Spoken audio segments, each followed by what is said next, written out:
Some time ago, I heard a story of a man who had a little bird, and he wanted to teach that bird how to sing a new song.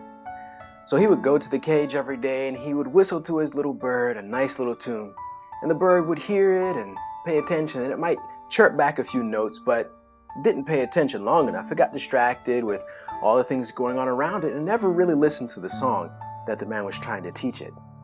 So as time went on, each day he would come and he would whistle his little tune, and the little bird would catch a few notes here and a few notes there, but never actually caught on to the whole thing. So one day the fellow says to himself, okay, what can I do to help this little bird focus and concentrate enough to learn the song that I want him to learn? So he determined what he would do is place a covering over the top of that cage to shut out all the light, all the distractions, everything that would get in the way of that bird paying attention to the tune. And each day he would come back to the same little cage and whistle the same little tune. And now this little bird could hear the voice of the master without the distractions, without the things going on outside of the cage. And focusing on that tune, the little bird was able to learn the entire tune. You know, that reminds me of something that sometimes God has to do with us. Now, I'm sure most of you have heard the story of Moses and how he was born a prince of Egypt and he grew up in the Pharaoh's courts. Then he ended up getting exiled and he ended up tending sheep for 40 years.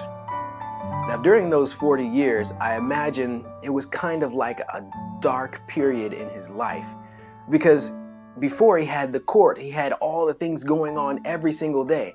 And now he just had these little sheep just chilling there, sheep.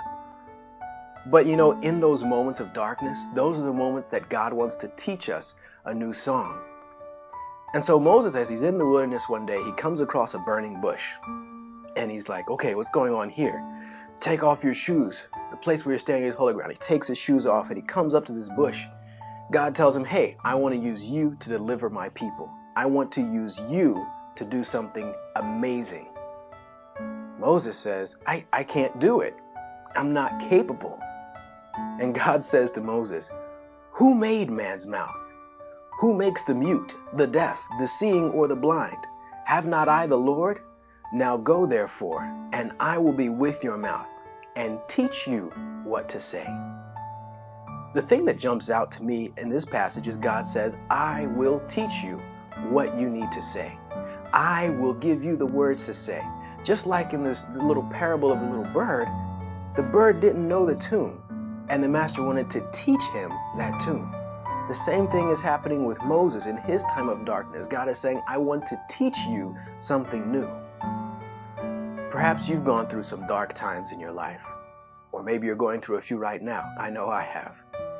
Sometimes it's hard to figure out, why am I going through all of this? You know, I was enjoying life as it was before, and now I'm just alone, surrounded by what seems to be darkness. What if it's God in these moments trying to teach us a new song? What if God wants us to learn how to sing in the darkness that we face in our lives?